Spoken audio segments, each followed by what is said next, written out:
Bonjour, bienvenue à une nouvelle vidéo de notre chaîne.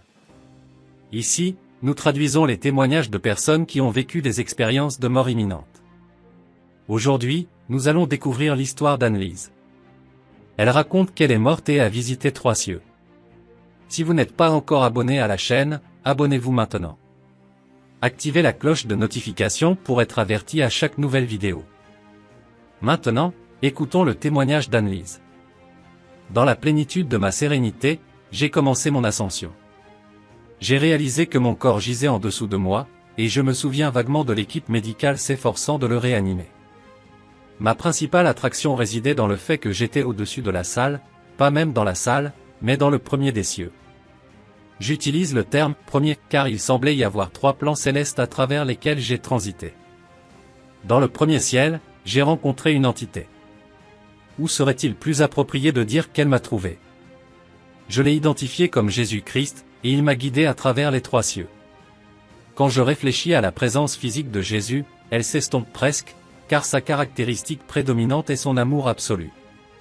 Selon mes souvenirs, ses cheveux étaient sombres et ondulés, sa peau était mate. J'ai regardé ses yeux, perçants mais remplis d'amour, limpides comme les eaux bleues. On aurait presque pu voir son propre reflet dans ses yeux. Quand il regardait quelqu'un, son regard pénétrait profondément.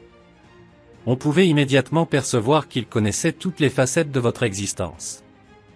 Soudain, il semblait y avoir une illumination divine, faisant briller ses cheveux d'une teinte rougeâtre et ses yeux prenaient une nuance bleue presque translucide, et sa peau rayonnait d'une couleur dorée et claire. Il est impossible de décrire complètement sa couleur, comme si elle émanait d'un autre plan, d'une couleur éthérée. C'est la gloire de la Shekinah, une lumière dorée et irisée qui émane de lui.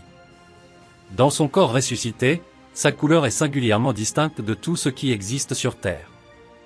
Permettez-moi de vous raconter ce qui s'est passé dans les 3 cieux. Le premier ciel était d'une couleur bleu clair, intense et si différente de tout ce que j'avais jamais vu que je ne peux pas le décrire avec précision. Il s'est ouvert, se divisant en 2 comme une fente, et les 2 moitiés se sont enroulées comme des parchemins. Cela s'est produit aussi rapidement qu'un battement de cils. Nous avons traversé 2 autres cieux similaires, l'un après l'autre. En quelques secondes, je me suis retrouvé face au plus haut. J'utilise le terme « très haut » car j'ai reconnu la présence de Dieu le Père. En le regardant, il n'était pas possible de le voir clairement, mais sa gloire était écrasante, sa présence omniprésente. Elle était partout, et j'ai réalisé qu'il était sur son trône. Quand j'ai essayé de discerner la nature de son trône, j'ai réalisé qu'il était invisible. Je savais qu'il était là, mais il était inaccessible à la vue. Il était si vaste qu'il s'étendait jusqu'à la terre faisait partie intégrante de ce trône. Cette prise de conscience m'a profondément submergé. Déconcerté par tout cela, je me suis senti minuscule, aussi insignifiante qu'une petite fourmi. Tremblante, je me suis prosterné. Pendant que j'étais prosterné, il m'a parlé. C'était différent de la communication mentale que j'avais avec le Christ, car la voix du Père ressemblait au murmure de nombreuses eaux. Je suis resté prosterné là pendant une longue période, tandis que Dieu communiquait avec mon âme. Les mots qu'il a prononcés ne peuvent pas être rappelés, mais il parlait de ma vie et de mon voyage. Alors que je me prosternais, j'ai revécu chaque moment de mon existence, chaque émotion et chaque pensée. J'ai vu pourquoi j'étais comme j'étais, j'ai revécu comment j'avais interagi avec les gens et comment ils avaient interagi avec moi. J'ai compris où j'aurais pu agir plus vertueusement. J'ai ressenti des émotions dont j'avais honte, mais j'ai aussi réalisé des réalisations dont j'étais fier.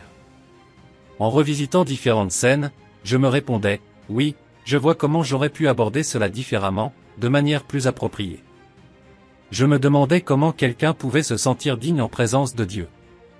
Je n'ai pas été condamné, mais je ne me sentais pas digne. C'est une sensation difficile à expliquer.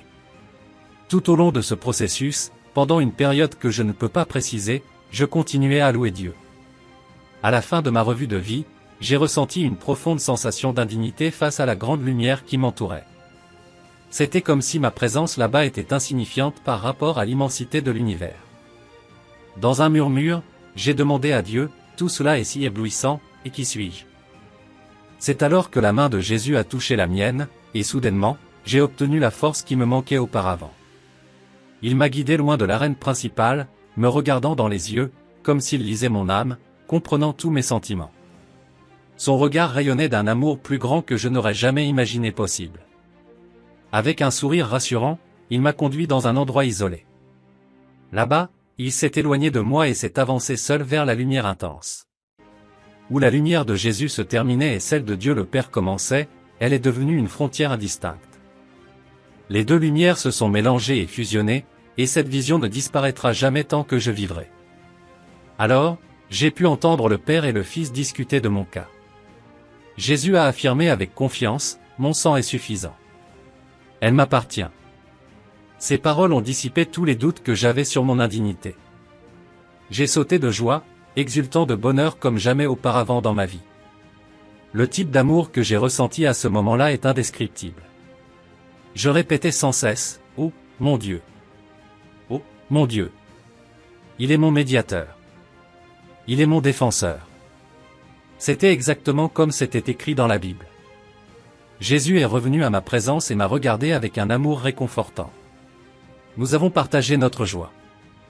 Bien qu'il ait continué à m'enseigner et à communiquer avec moi, je ne peux pas me souvenir des détails. Maintenant, étant si libre et profondément aimé, je ne voulais pas m'éloigner de lui. J'ai exprimé ce désir, mais le regard dans ses yeux m'a transmis que je devais revenir. J'ai demandé à contre-séhur, « Dois-je vraiment partir ?» Il m'a regardé avec tendresse et a répondu, « Oui, car il y a une tâche que tu dois accomplir. Retourne à ton corps en unité de soins intensifs. » Le retour a été aussi rapide que mon voyage précédent, presque comme si j'avais voyagé à la vitesse de la lumière. Le Christ m'a ramené. J'ai regardé une dernière fois son visage serein, un visage que je pourrais contempler éternellement. Puis soudain, j'ai réalisé que je regardais le visage d'une amie qui était entrée en soins intensifs en prétendant être ma sœur. Je n'avais aucune idée d'où j'étais ni de ce qui s'était passé. En voyant son visage, j'ai été choqué, car Jésus avait disparu si rapidement.